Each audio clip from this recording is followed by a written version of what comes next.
on this edition of the Self-Publishing Show. This is an indie event, and when you're back here, we're in our tribe. We own, if you will, this little area, and I think London Book Fair is simply amazing from that perspective, and I would encourage all indies to come here. Publishing is changing. No more gatekeepers, no more barriers, no one standing between you and your readers. Do you want to make a living from your writing? Join indie bestseller Mark Dawson and first-time author James Blatch as they shine a light on the secrets of self-publishing success. This is the Self-Publishing Show. There's never been a better time to be a writer. Yes, hello, and welcome to the Self-Publishing Show with me, James Blatch. And me, Mark Dawson. We're live. And hungover. Well, one of us is. I'm extremely hungover, so I'll say live, that's a bit of an exaggeration. But here we are, obviously at the London Book Fair. Behind us, Mark, is the Titanic. The Titanic, the Titans of industry, I was going to say, but you could also say the Titanic. And we'll do a bit of filming so that you can see what's at the London Book Fair. In fact, I think what we'll do, I'll introduce it now and we'll film it afterwards. I'll do a little tour of the book fair, I think specifically for people wondering what on earth is here and whether it's worth coming. And we did talk about this a little bit last year, but I was interested in today's guest's view of it. So we're going to hear from Michael Anderle, who is a titan of the indie industry. And Michael made a good point to me. He said, we had described it as the kind of indie world shunted at one end of the book fair, which it is, and it is dwarfed by the sort of traditional industry behind it. But he said it was a really brilliant area, and actually a conference within a conference that in his mind was very well worth coming to in its own right, more so he thought than Frankfurt and some of the other traditional book fairs. He did, yeah, he did have an excellent guide to introduce him to various people. It may have been me, but no, he was great to see Mike. He actually came to my house for dinner on Saturday night, him and Judith, and there was his a wife. sort of BDSM picture of you in the stocks, yeah, so we went to Salisbury Cathedral Festival. 50 Shades of Dawson. And yeah. And yes, I was trapped in the stocks whilst Michael took a photograph. So we posted that into the Facebook group. We pop it on the podcast as we yes. As we John, did you hear on. that? Yes, John off shot there. John, but we got Johns everywhere, and we've got young Tom coming to shot. This is young Tom, who is joined the SPF team. Young John. And old John. Old John. Come here. We've got Team SPF here. So this is the self-publishing formula. When you email us, one of these four, or possibly Catherine, will get back to you. But you can go out shot now. Thank you. Thanks, young Tom. It is important to remember that we are a team, and a growing team, and we could not do it. I certainly couldn't do the day job without the help and support of the people around us. So London Book Fair, I will have a little tour and we'll have a look at what is actually here, this type of event, and whether it's worth you travelling across the globe to come to.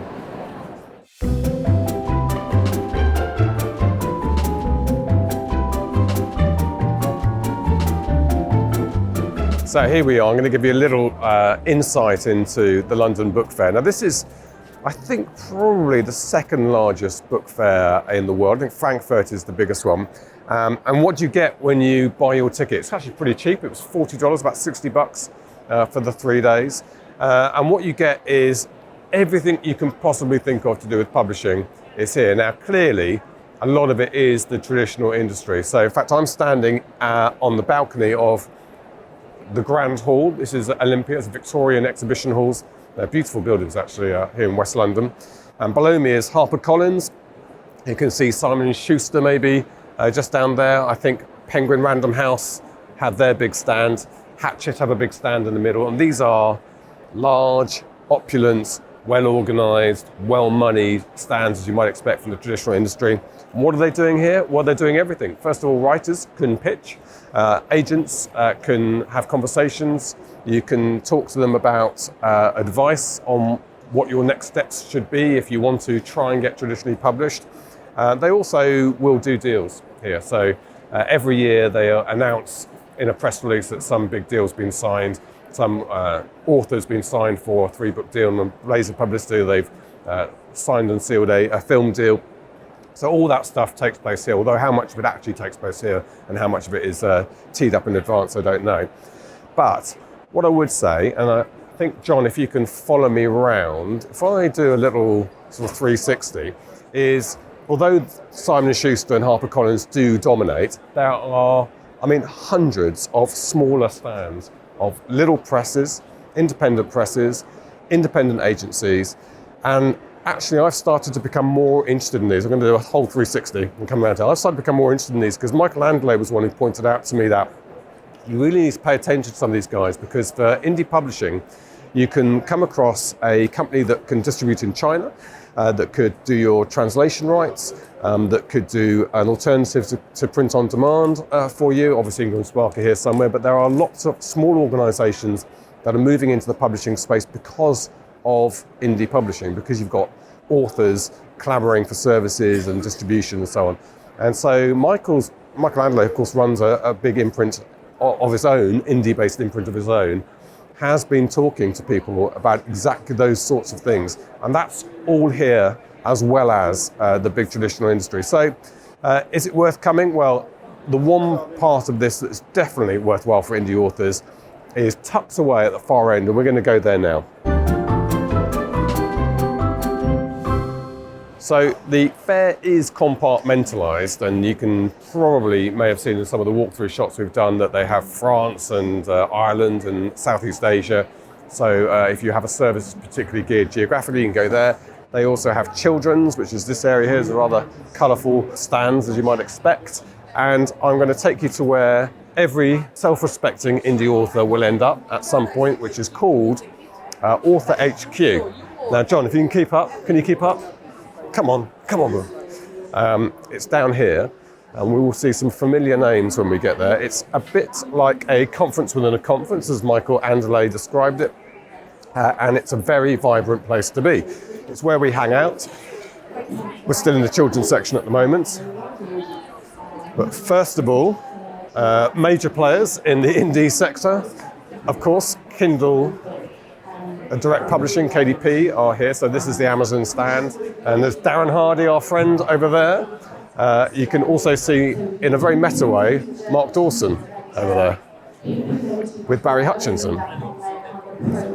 And one of the things you can do as an indie author is simply wander up to the stand and talk to these people. So have a chat. There's a session in place, session going on at the moment here. So there's a panel there. This is on publicity. It's a masterclass on publicity. You'll see just how busy and packed these are. They're standing room only. These panels are fantastic.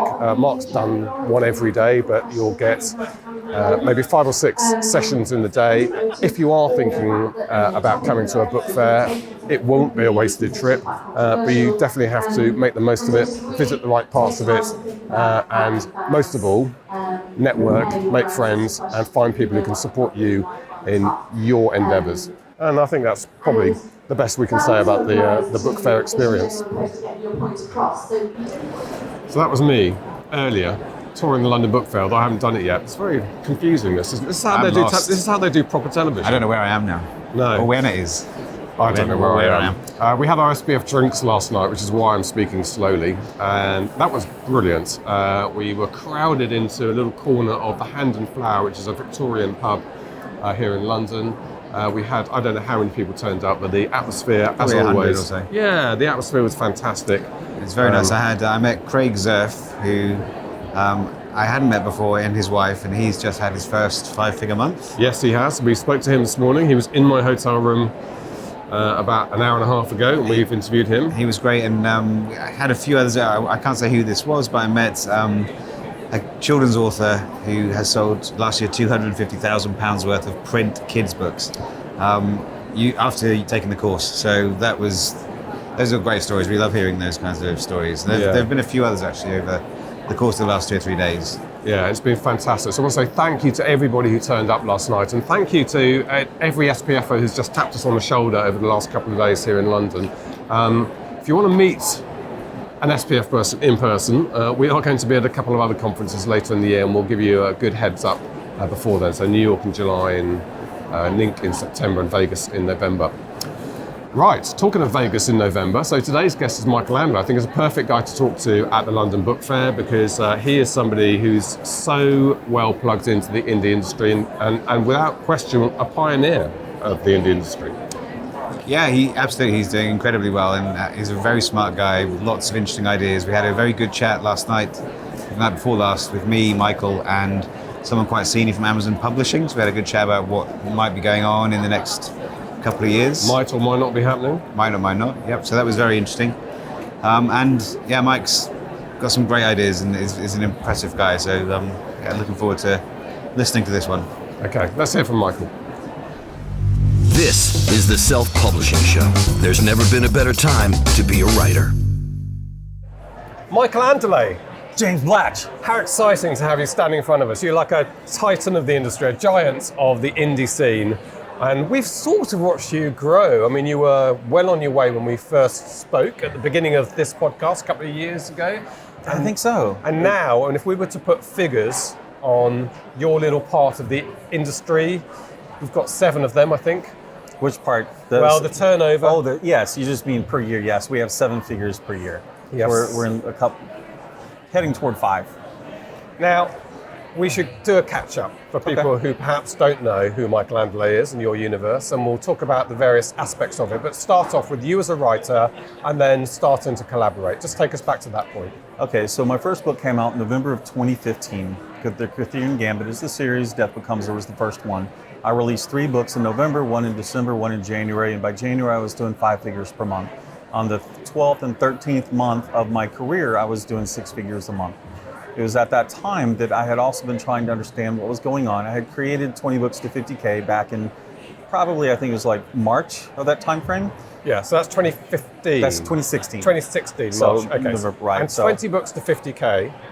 We had Craig on earlier this year, maybe end of last year, but this is the concept is your retirement. Exactly. I was writing book 3 in the Cthulhu Gambit down in Cabo, and I still remember I was Where's Cabo? Cabo San Lucas in Mexico. Okay. So I was writing book 3, and I had found out that if I could move the money from our house in Texas, so in the Dallas area, and build or buy a condo in Mexico, I could retire my wife and myself on $50,000 per year. At the time, I was making between $7 and $12 a day on the 2 books that I had, and I go, hey, if I can continue moving this forward, if I hit 20 books, I would be making $50,000 a year, and then we could retire early. So that was the original reason and creation of the name, and it came about because about my 5th book, 6th book, the JIT, the readers that were helping me edit them, 4 of them had questions, or 3 of them had questions. So I said, hey, you know what, why don't we take these conversations related to being an independent author like I am, out of this JIT, which is really based on the stories, and I'll create this new Facebook group called 20 Books to 50K, and then I'll answer your questions in there. We had 4 of them eventually that started, that were with me, and then it came out the next book, and I had decided that I could handle at least 4 more. And at the time, I was on K-boards, and I answered a few questions, and some people were, let's just say, not appreciative of my efforts. Right. And so at that time... How very K-boards. Yes. Yeah. And so I ended up doing I was at the end of my rope. I had just written, 3 or 4 days straight. I was very irritated.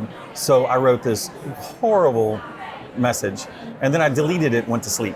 I wish I'd kept it, but I did not. So I deleted it, and then I came back and I wrote one that I thought was appropriate to show that the 4 people I had been helping had books out in the top 10,000 rankings. And so it was very, very like here's the results. If any of you would like to learn more, then I've got this 20 Books to 50K group, and I thought we might go to 8, and I could help 8 people. And then we were at 80 in the next couple of days, and by the end of 2016, we were at 2,000. Well, in July of 2016, I had been filmed in Austin about what I was making at that time. And so that video came out public in December, pretty much December 31st. We went from 2,000 to 4,000 to 6,000, and now we're over 29,000 in the group. And then so for myself, I continued on. I got collaborations, and then so Craig Martell, Natalie Gray, and we had Natalie and 2 others that the names are escaping me at the moment. Okay, well that's right, they'll come to you. But I want to compartmentalize this a little bit, the different aspects. I want to talk about the collaboration first, because I remember I think that's why we first spoke to you, because we were really interested in the fact that you were collaborating, and not just as friends, but a kind of contractual commercial basis. Yes. And you clearly were smart-headed about this. You know, you knew this was a situation that could work for both authors, and you were professional about it. And boy, that seems to have paid dividends, that business. So Yes. take us back to that first collaboration and how you saw it. Okay, so I'll take two real Okay. quick. So Justin Sloan reached out to me and he asked, was there an opportunity to collaborate with me in Arthurian Gambit? Justin already had 20 books out. He had some success, but not the success he felt he should have at that amount. And so we agreed to do kind of an urban fantasy, if you will, and we moved forward with that. And then I needed some post-apocalyptic help, and I don't write post-apoc, nor did I have the desire to, but I knew that it was one of those things that if you got the details wrong, the fans would be upset. So I reached out to Craig Martell, whom I knew through 20 books, and said, hey, would you be willing to write in my universe? Part of that is because the fans wanted more content. I could not write it. I was already writing at my personal capacity.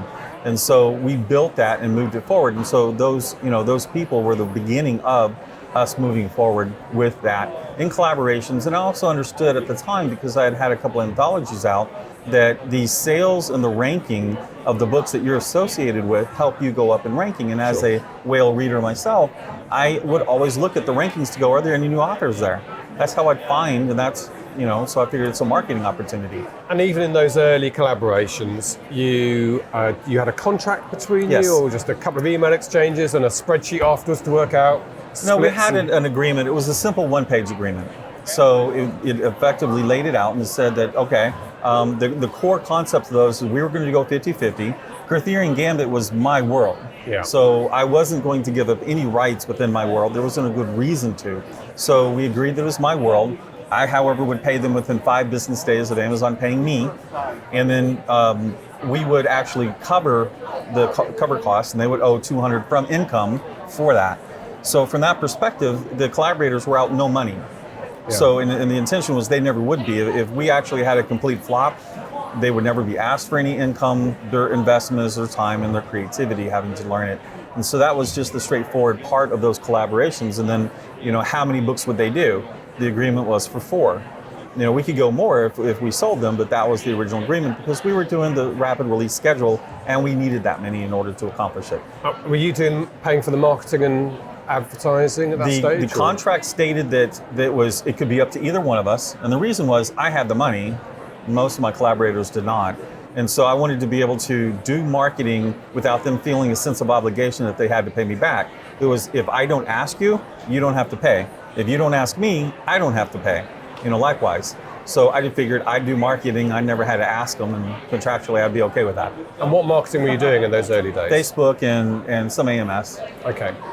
And that worked? It worked fairly well. We paid out in collaborations over $500,000 in 2017. Fantastic. Well, we did more in 2018, and Putting 20 books to one side, how do you describe what you've created there? Is that a publishing house?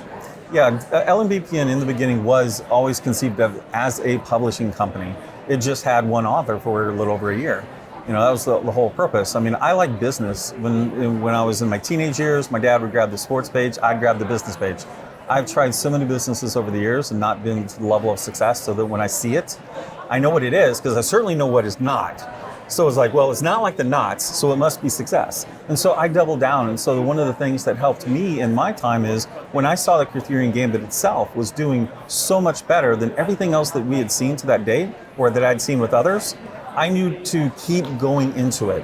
Whereas a lot of authors, one of the big things I've seen is they squirrel. They're like, oh, 1, 2, this is successful, great, but I'd really like to write that dragon book. Let me go write that. And then they come back to the one that was successful and it's dead. Yeah. Well, I never did that. Yeah. I kept going deeper and I went all 21 books, and let me tell you, the last 5 were hard to do. So just from that perspective. So you felt as an author you kind of ran out of steam and it was not as hard. enjoyable as the first ones, but your commercial head said, service the fans. Yes, absolutely service the fans and make them go on. And that has been one of the biggest success pieces for me compared to others that were out at that time. So you're not the only one now with who's expanded their universe, and Mark's flirted with the idea, whether he will or not, I don't know in the long run, but we all have our companies that publish our books. And so do you think this is a blueprint for the future of publishing? it is one of them. I think that just as much as we as indie authors have had the ability to, create a million authors, if you will, I think that there are multiple ways to create businesses, some of which we're learning from the TradPub, of course. I mean, every time that I figure something new, I go back and I learn that TradPub had some derivative of this already. Sure. Everything that we've done is like that. And so I was talking to one individual who understands kind of what TradPub's strategy and tactics are right now. And it'll be interesting because in a very unique synopsis, it was, we're going to go for the high level that the indies can't get to. We're going to acquire the authors who are too expensive. And I'm thinking to myself, I go, well, what authors are too expensive? There's not that many for a true indie success story. We can afford 6 figures if we wanted to hire or buy someone, but would we want to? We're all successful because we wrote the books. Yeah. We know what it takes. So there's not a lot of value to us to say, I'm willing to pay you $100,000 for the rights for your 3 books when we know how to go make them ourselves. And so there's a disconnect with TradPub, not because they're not smart people. I do believe they are from what I've researched. The difference is we are owner creators. We create our own IP. We understand what we're trying to go to, and if we fail, how can we quickly turn back around and go for something else? An example would be, I did 4 romances in our company, and it cost me a good amount of money to do those 4 romances, and I blew through the tropes. When you said you did them, you wrote them, or it was a team that I pulled together. Yeah. So I created the concept, I created the beats, Yeah. I explained what it is I wanted that were part of this. We spent upwards to close to $20,000 to pull these 4 books together. I might have made back 4. Right. So, but then I'm like, okay, these covers didn't hit the market. What hits the market? Recover these things and try to figure out what we can do. So we make some mistakes at times. Yeah. Why do you think that's? Because I was going to ask you about genre, whether within your publishing company there's a range of genres you're only ever going to do, or? No, we pretty much test every genre. Right. We put out 20 to 25 books or more a month. And Wow. so in order to accomplish... 25 books a month? Yeah, right now. I mean, the goal is that we'll even ramp that up. Wow. So, and that's based on just originally me putting it pedal to the metal, moving fast. That's in our DNA. And so that's just what we do. So moving forward though, because we were putting even out at 10 to 12, we would swamp any particular single genre. And it wasn't helping us because we need to acquire new readers. So we'll go outside the romance. We're trying to figure out the different genres because once we find one, we'll go deep again. And we'll figure out what needs to happen. But it's kind of necessary when you're pushing that many new titles and you want to acquire new readers. Who's your ideal author? Oh, someone who understands how to work. Because we've come across so many times people who have great creativity, which is wonderful and expected. They have the talent, but they don't understand what it means to sit there at 5 o'clock in the morning or 7 o'clock or 12 o'clock at night and put words down. I've fallen asleep writing multiple times. I know what it's like. I think I've had one day since I started that I wasn't doing something for work during that day. And most people don't know how to do that. It's almost like, the United States Marines have this thing where they're going to get through and they're going to go through and they're going to make it happen regardless. And we're looking for people that understand and they want it that bad. I have an author who's done relatively well with her first series. She had a couple of series that didn't do as well, but she was saying, hey, I'm all behind LMVPN. If you guys will stay with me, I'll stay with you. And I'm like, let's do it. And recently we did new IP with her, and she has 3 books, and the first 3 in her series are all in the top 1,000. So she's going to do very well with that series, and it's because she just produces. There's no excuses. We know how to get the work done, and so that's really one of the biggest things we look for. And so for an author, I mean, you'll get some approaches, no doubt. I mean, you get approaches all the time, the people listening to this podcast, but what's in it for an author who could be self-publishing themselves and having 100% of the 70%, and what's in it for the collaboration? What do they get? Well, there's a few things. I don't like to say that some people have no talent, because they have some talent. But the reality is, the more I read other stories, the more I'm able to understand what is it that's missing. Right. What is it? Is it heart? It's those intangibles sometimes that you can come across and go, you know what? This is a great story, but I don't care about your characters. I'm out. I was like, what do you mean you're just like, I don't care about your character. Why is that important? Okay, let's go through this. Let me explain this. Well, how do we do it? Well, I've done it now 50 times that we've created characters because we've done that many situations and series. I can go through and explain what it is we're doing, or go back and forth and tell us like, hey, that matches. Because I created, or I myself was one of the people I was trying to satisfy with my first series, the fans of LMBPN revolve around that idea. And so if I read a book, I can tell you, well, does Michael Anderle like that? And if so, that matches this part of LMBPN. But we're testing other areas as well, where I've had a very successful book. I read it after the fact because it came out of another part of our group. And I'm like, I can't finish the book. I just don't like 5 female teenagers all chatting together. And I'm like, I can't finish it. But then I look at the sales and I go, Yeah. it's selling really well. You might not be the target audience. I wasn't the target market. So one of our challenges this year in the last 6 months has been, we need to start figuring out how do we acquire people who help tell us, yeah, we're in the target market. That's difficult, isn't it? A friend of mine wrote a book, it's not a genre I read, and I read the book and I was really nonplussed by it, but it's, by all accounts, a brilliant book, but it's just not for me. So Yes. it's having somebody who can read that, or I don't know, we're surrounded by the traditional industry that has done this for centuries, and they do this bit really well. They understand characters that you care about. They work on story more than anybody. I think it's the one thing they are brilliant at. Some amazing agents and editors in here. So that's funny that there's that bit that you're very keen on now and understand. The acquisitions editor, right? Because I didn't come from the background, so I had to learn piecemeal what were the different facets of a company like a Trap Club company, and I never understood why they would keep saying the editor is the one who picks books. I'm like, now you know. Yeah, now I know. Yeah. Right? It's like they just call everybody's an editor. You have the acquisition editor, you have the line editor, you have the proofing. Yeah. I mean, it's just everything. It's kind of like VP in a bank. Everybody's the VP. And so just from that, though, we recognize what it is we need to build. But when, the question, let's take it a little further into the future. Mark knows thrillers. He understands these things. What happens if Mark, or in my case, what happens if I pass away? Who's the one that's now paying attention to what matters? And in time, that's where the Trap Club went. The original person stepped out, they got bought out, they passed away. They're the ones who had the vision that was actually the beating heart of the fans for that imprint. And so now they've all had to, and we will too eventually, what is it? When Steve Jobs passed away with Apple, he spent the last part of his life explaining this ethos that was part of their company. We do too. Why there was blood pumping in his veins, in the veins of Apple. So just a final note on your fantastic publishing business is how do people contact you? Should people contact you? Are you open to? Yeah, we are. Pitches? We're funny you should mention that, because now in the last couple of months we are setting up the company in order to accept pitches. And that is something that we haven't done in the past. We've always been an IP creation company because that's what we do. But we do recognize that we have the infrastructure to bring more stories to market.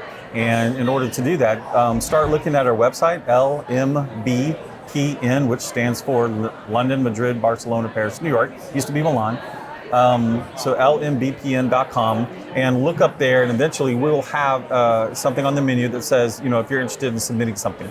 I am trying to figure out exactly how that goes, but effectively, legally, if you do that, then the way that I've seen it with everybody else, you're basically saying, hey, I don't have any rights to this, because we're an IP creation company. We might already have something in play. You have to believe in the ethics of the company to do something, and that's the only thing that I'm going to tell people is like, hey, just be aware that we also create stuff, and I don't want anyone to ever get this idea that you stole my idea. Yeah. Because there's no new ideas. Even from our own. So, but yeah, we will have something off the menu. People will have to tick a box at that point to say that they're just be aware. Yeah, fair enough. Filed away. Okay, 20 books then. So you had this. You explained the kind of introduction to this online and helping people, and it suddenly blew up. And I'd love to have read the posts. You deleted that one, although I have seen some long posts from you. I've ranted behind a couple of you and Craig do occasionally have a nice rant. And 20 Books has become this thing, this animal. And I was at 20 Books Vegas in November last year, and I can't wait for this year's. And standing amongst 700-800 other people doing the same thing, thinking the same thoughts with the same energy was an incredible experience. And I can't tell you, I think everyone, I can't remember what I learned. I did learn stuff without question. But I'm just like, when are you going to push the button? Yeah. When am I going to put it? I learned stuff, but I came away. Do you know what? I've made more progress on my book. Coincidentally, probably because I got a good editor at that point, but since then, everyone comes away from that environment buzzing and full of energy, and it's worth it for that. So I'd thoroughly recommend it. I don't know if you're open yet for... I think Craig opens it the 24th or something, a bunch. Yes. And you're going to be massively oversubscribed, I think. Yes. It's 800 to 820. We're maxed out, and some people have asked us if I can saw why do you guys keep it at Samstown? The answer is because Samstown keeps the price low. We do not make any money off of this. And 20 Books is not a profit making. It's a not-for-profit organization. There's no not-for-profit LLC or some ways. We don't do anything like that. I can tell you that I spend $30,000 usually that month, and I get no income from anything, except for just wanting to give back. It's become, to your point, it's become something bigger than us. Mm-hmm. And I mean, let's be fair, a lot of us have made a lot of money from what we're doing. And it feels good to be able to some degree, we help put bread and milk and cheese and meat on the table or a car note or a house note by helping somebody else. And that's something I've always wanted to do.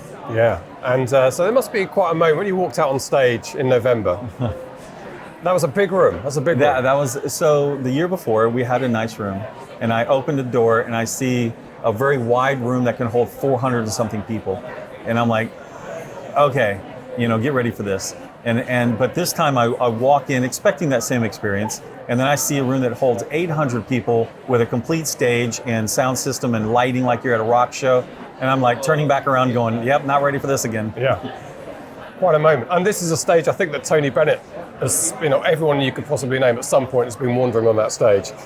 Even more famous than you and Craig. Oh, absolutely. Yeah, almost no one knows me. I mean, it's kind of interesting here. I wasn't thinking about it because I've been to Frankfurt, I've been to New York. Mm-hmm. This is my first London. I've been to Beijing. All of the book fairs there, they don't really cater to indies. And here, even though I've heard the stories about it, being in the back here, this is an indie event. And when you're back here, we're in our tribe. Mm. We own, if you will, this little area. And I think London Book Fair is simply amazing from that perspective, and I would encourage all indies to come here. But just from the other one, yeah, I'm not known. No one knows me. I know who you are. So we were saying it's a conference within a conference, isn't it, here at London? And I'm pleased you're getting something out of it, being here. I'm getting a lot out of it. I think that not only coming over here to meet other indies, which gives you rejuvenation, and you get to talk what we know, but then certainly for LMBPN Publishing, we're out there with the rest of them because we're there trying to create deals. We're working with rights holders. We're working with software vendors. We're looking at printers in China or printers in India. I mean, we're building LMBPN to be the global company that I've envisioned.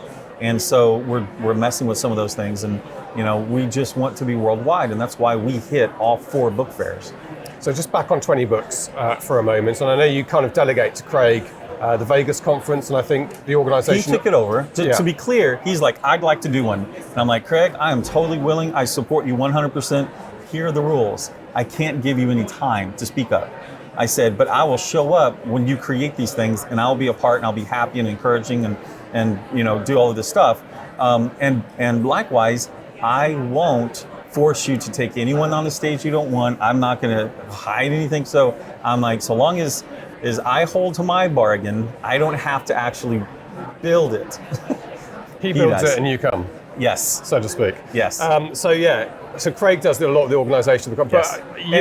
You have a strategic role with him. I mean, yes. where do you want to go in the next couple of years? Is it potential to double the size of Vegas and move somewhere like people have been asking, or? The challenge is if we were to move, let's say, to the Aria. Aria has $250,000 food budget alone. Right. And so at that point, if suddenly you're charging a couple $100 or something. Yeah, exactly. Yeah. So suddenly, you're at this point and you're like, well, how do we make this work? And that's not the So I think people ethos. would pay a few hundred more, but at that level, we haven't found another hotel that can hold 1,000 or 1,500 people. Does that make so? Sam's Club is kind of unique, in which case it's one of the less expensive ones that's not on the strip. Kind of important there, and allows us to put, I mean, we've already sold over 2,000 hotel room nights, and people don't have tickets. Yeah. You know, We've got our rooms booked. yeah, and so a piece about that though is that a lot of people are coming and they don't have tickets, nor do they expect them, because they're meeting their teams there. Right. So, you know, we have another hotel that's got a block that's like, I don't know, a few hundred yards away. Yeah. And so that's going up. So it's definitely becoming something that we love. It's an opportunity for us as indies to get together, support each other, explain what's going on. And, you know, the original 2 rules, as stipulated, the way I set them is you're not here to promote yourself, and don't be a dick. Yeah. That sounds like good rules for life. And you've done more exclusive conferences, the Bali conference. Yes. You've just done Edinburgh. No, sorry. We're doing you're Edinburgh in July. In July. Fortunately, I We can't did make London last year. Yeah. Edinburgh, how big will that be? Edinburgh, I think, is 150. Okay, so that's kind of in between, and Bali was more exclusive. In Bali, I think, was around 50, 40, something like that. Okay. I mean, the situation is, Craig puts a huge amount of time. We both put in money. If it looks like, and it does at times, it looks like, you know, some of these conferences might not make anything, like cover the bills. And if it doesn't, then typically I'm always there saying, crap, I'm halfway in with this. So I pay attention when he's like, we're 25,000 short. Yeah. And I'm like, that's Right. 12,500. Yeah. Oh, we're 6,000 short. All right, that's Yeah. only 3. And so, you know, and then what Craig will do is if we do go over and he doesn't end up spending, he moves it to the next conference Yeah. to help cover that situation. But Bali was there to celebrate success. Yeah. Almost every other conference we do is to support people who haven't made success yet and they don't have the income. And so we try to keep everything as low as possible to support that. Yeah. Okay, so that's a good advert for 20 Books, a great organisation, and people don't have to travel to Vegas to be a part of 20 Books. They can join the Facebook group.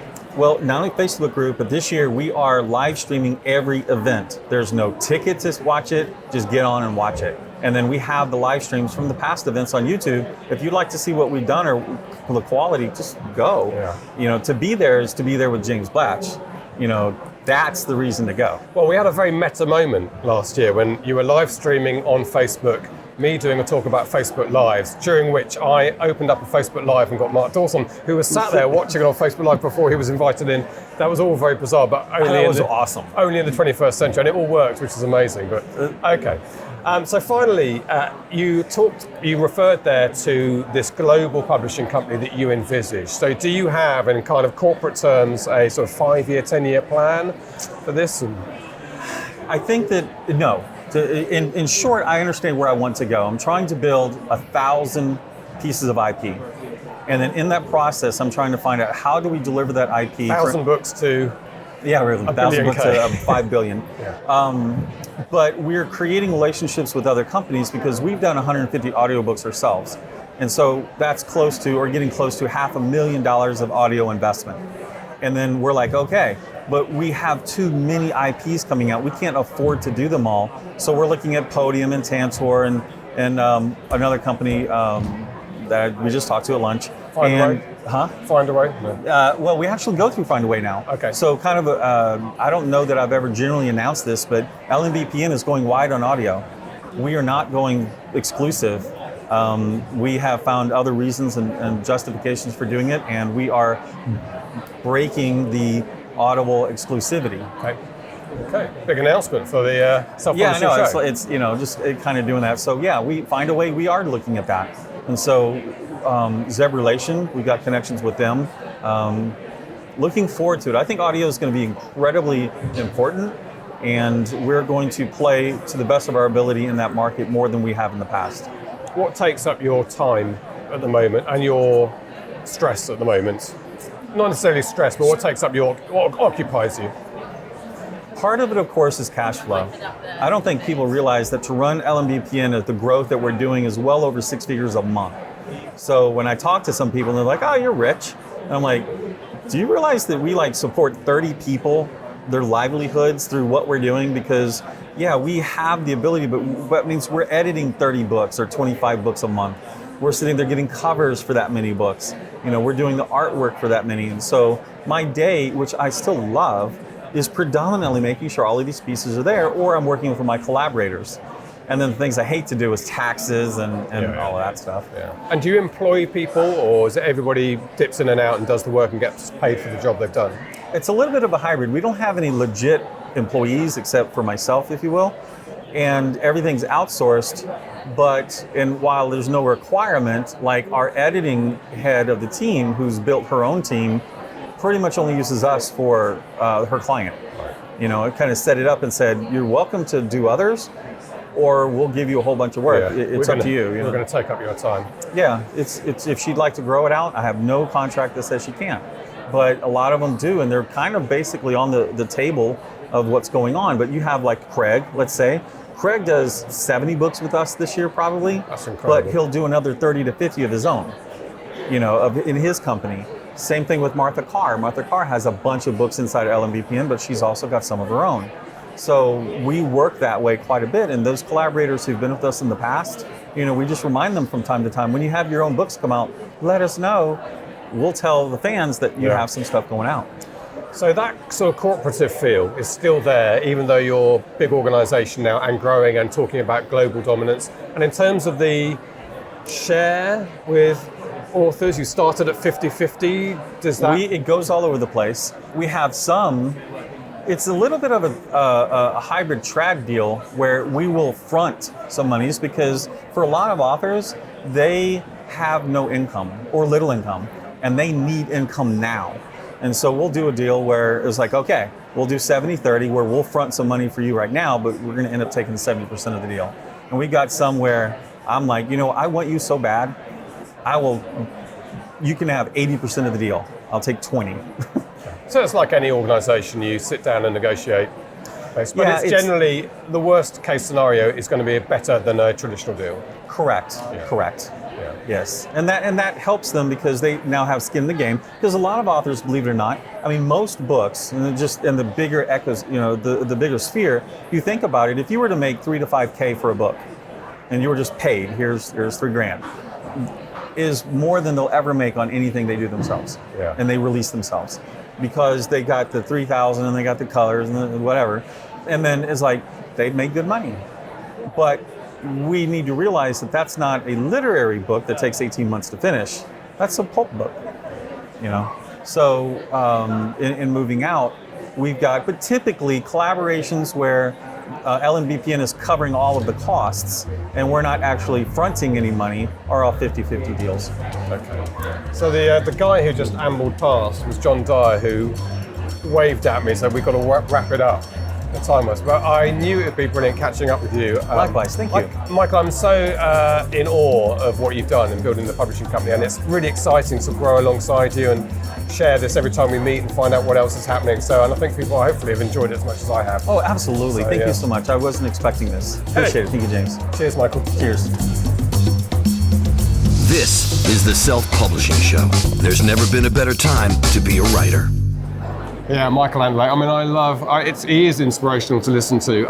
He oozes business sense, Michael, and he underlines something that you say a lot to people, and that SPFers who've been successful with your instruction say to us is that they learnt the business mindset from people like you, and I can see that flowing through Michael and the decisions he makes. Yeah, Mike used to have a traditional business in IT, and obviously is applying those lessons and the practices that he used to build that up to a successful business in his new business, and doing a lot better now, I should imagine, than he was ever before. So yeah. And you can be hard-nosed in that sense, and clinical in making good commercial business decisions, and be nice.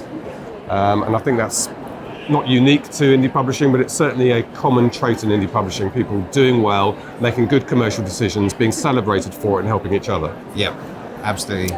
Which is what 20 Books to 50K is all about. So we're very happy to co-promote 20 Books to 50K. There's a flourishing Facebook group, as Michael referred to, I think 30,000 plus in there now, and a conference coming up in November. Now this is going to go out next Friday. I think Craig Martell is on the verge of releasing the tickets to 20 Books to 50K Vegas. Who's keynoting that, James? I don't know who's keynoting there, but no. Mark Dawson will be keynoting. And I will talk to Craig. I had a conversation with Michael off air yesterday. I'll talk to Craig about exactly what SPF will do there. We might get a side room and do some instructional training based on what we teach. But we'll talk to Craig about that. But we will definitely be there. So if you fancy that, you're going to have to be quick though. It will be oversubscribed. I'll tell you now. And I think they've got maybe 820 odd places. Yeah. They will be snapped up quickly. So good. Okay, well that's episode 1 from the London Book Fair. I hope you've enjoyed seeing us in the flesh. I say the flesh, live flesh. Actually, you look peaky.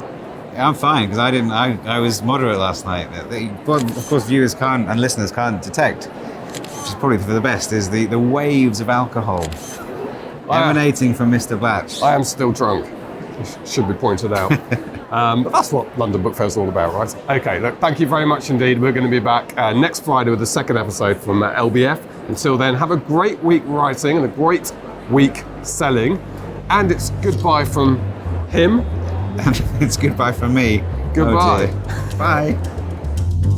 Get show notes, the podcast archive, and free resources to boost your writing career at selfpublishingshow.com. Join our thriving Facebook group at selfpublishingshow.com/Facebook. Support the show at patreon.com/selfpublishingshow. And join us next week for more help and inspiration so that you can make your mark as a successful indie author. Publishing is changing, so get your words into the world and join the revolution with the Self-Publishing Show.